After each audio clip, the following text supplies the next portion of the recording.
Hello everyone, and how are you doing today? My name is Mize, and I know I haven't posted a video in a very long time, well, in like 2 to 3 weeks. I am sorry about that. I have been a busy bird, but I promise you I'm going to try to get back, just like I say all the time. I'm not gonna lie, there might be a period of time where I'm gone again. But while I'm here and I still have the motivation to actually talk and actually record stuff, I want to talk about an issue that seems to be kind of rising, but I haven't seen too many people touch on it, and that is the Netflix process in terms of releasing anime. If you have been paying attention to anything in the news recently, you would have noticed that both Shaman King and Eden Zero are both going through the Netflix process. Now, the Netflix process is the process of certain anime getting released first in Japan, having a episodic release like weekly in Japan, and then after a few months it's done, it'll wrap up, give it a few months for it to, be processed and whatnot, and then it will have its American or Western release. And it does not seem like people are very happy that both Shaman King and Eden Zero are going through this. And there are other anime that are going through this right now as well.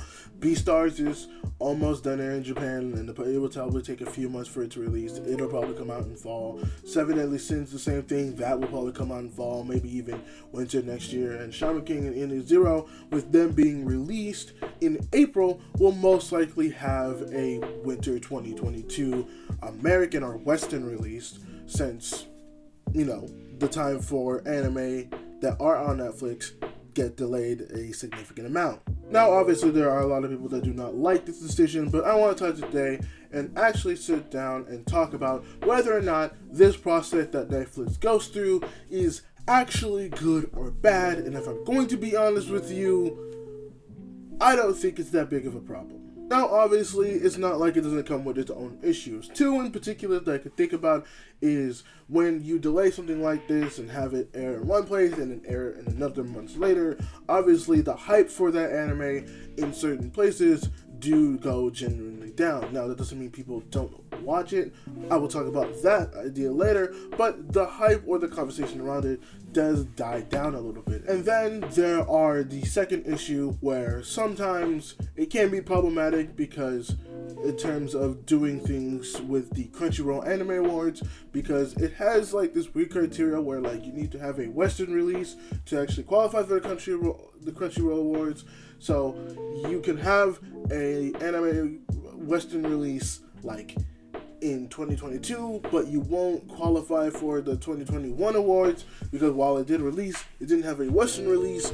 So then if it's released in 2022, then when 2023 rolls around, you get nominated for the 2022 awards, and maybe it's a process, but even then, those both problems aren't inherently that bad. Yes, the hype for the anime does die down a little bit, but that does not mean people are not still keeping an eye on it and wanting to watch it. I think people do forget that Japan is the biggest place for anime, and it's also where it's made. So domestically, it does make sense to release it there in Japan. Now, maybe people in the West or in America will forget about it, but if you like the anime enough, you're going to pay attention to it enough to watch it. So usually that doesn't become as big of a problem as people think it does. People still watch it, it still gets its attention, and that ends up being fine. And then it kind of also depends on what you want to do with the anime wars. For some people, it's probably better to give it to Netflix and delay the American release, because there might be some anime that you just don't want to compete against. Like, think about it this way, like with Beastars and Seven Deadly Sins, you think they want to go against stuff like Wonder Egg Priority, Jujutsu Kaisen, Attack on Titan, I Got Reincarnated as a Slime, Dr. Stone. Like, these are some big name anime, some that are new that are getting a lot of traction, and some that already have a fan base that is admittedly probably far stronger than any of those two animes I named. So delaying that to potentially next year, that way you get nominated for the 2022 rather than the 2021 Anime Awards, does make sense. Not to mention that you probably don't want your own anime going against you. So if they have anime releasing in that same year, you probably want to delay it. And the American release don't actually get all the awards you can.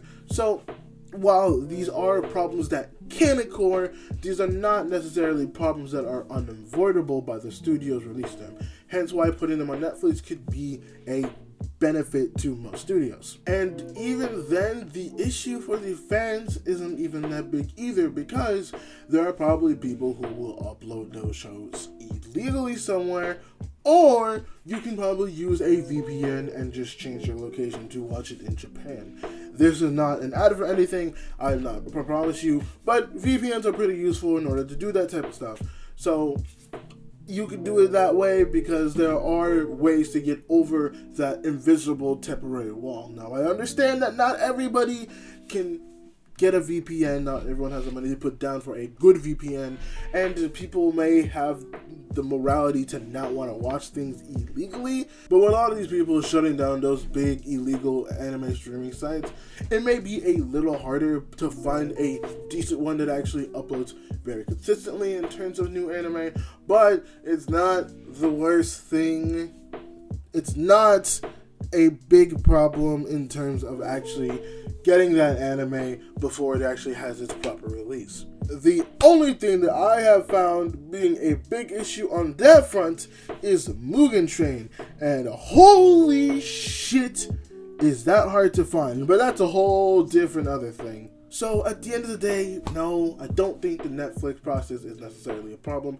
I just think that there are some people that are just kind of impatient and just don't want to wait for things, which is fine. I get it. You've probably waited long enough for something, but if you waited that long, you could probably wait a little bit more, if I'm being honest. The only way I could see this being a huge problem is if Netflix becomes a big enough studio to actually start holding back many anime from their releases. Then I could see that being a problem. But with Crunchyroll and Funimation still being a thing, I doubt that we will ever get anything like that unless something huge or drastic happens to both of those companies. But yeah, with that being said, let me know what you think in the comments below. Do you think Netflix process is not great, or do you think it's not even a problem? Make sure to subscribe to the channel and like this video if you like the content that I make. If you want to follow anything else I make, it's going to be all in the link description below, and I will see you all with the next video. Peace.